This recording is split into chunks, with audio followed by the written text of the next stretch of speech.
10 reads as follows. No, not verse 10, verse 12, my fault. Reads as follows. For our struggle is not against the flesh and blood, but against the rulers, against the authorities, against the powers of this dark world, and against the spiritual forces of evil in the heavenly realms.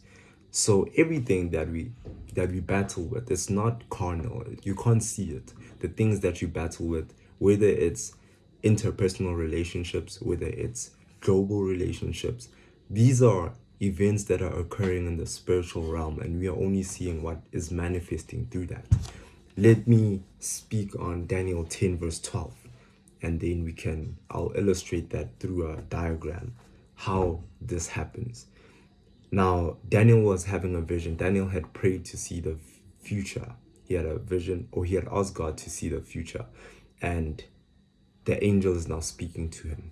In Daniel 10 verse 12, he says, "Do not be afraid, Daniel. Since the day you first set your mind to gain understanding and to humble yourself before God, your words have been heard and have come in response to them." Verse 13 reads, "But the prince of Persia came and resisted me for 21 days.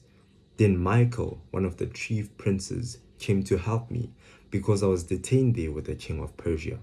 Now I have come to speak on the vision." Okay, let me end it there. So what is the angel saying here? We've got two pieces of charcoal here, right? These pieces of charcoal, let them represent the spiritual entities. The angel Gabriel is speaking to Daniel, and he's saying, the moment you started praying, Daniel, I had the answer. God gave me the answer. You prayed to see the future, and God said, okay, Gabriel, go and tell Daniel about the future. But now, this principality, we just read about principalities in Ephesians 6, verse 12. This principality tried to interfere with that, right? And I could not relay the message to you for 21 days. So in the spirit realm, the angel Gabriel and the principality are fighting. The angel Gabriel is trying with all his might to get to the Daniel's message. And then in the physical realm, how does this translate? So we read that this is the principality of Persia. Persia is a kingdom. We know of Persia, right? And Michael is another angel. Michael is the angel that needed to come to assist this angel Gabriel. In that time, in that period, you can read in history that Persia, as well as Greek, this is how it translates, right, in the physical realm. Daniel is trying to get information of the future, but these principalities, they sow anger in the hearts of the kings of Persia. There's a king of Persia. Now this principality tries to sow animosity towards the king of Greece, for example.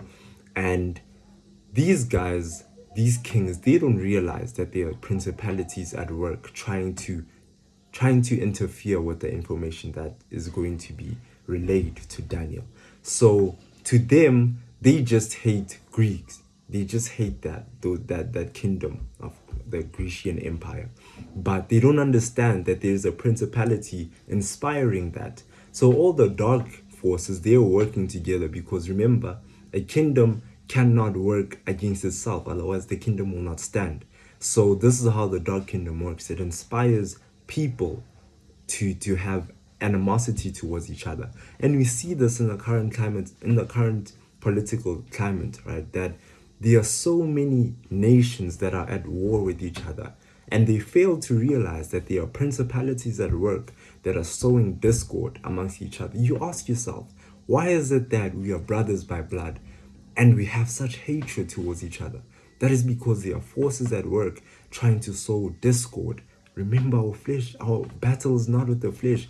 It is not a carnal battle, right? And so even in the climate of marriage, when you try to apply this to interpersonal relationships, you ask yourself, why is it that these people who love each other so have come to a place where they are constantly arguing, constantly battling? These people are cursing each other. It seems as though there's no love anymore in this relationship.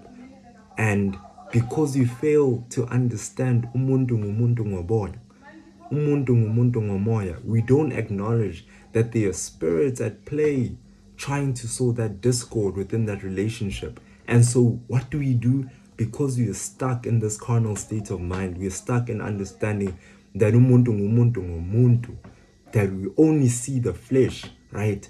We battle with the flesh.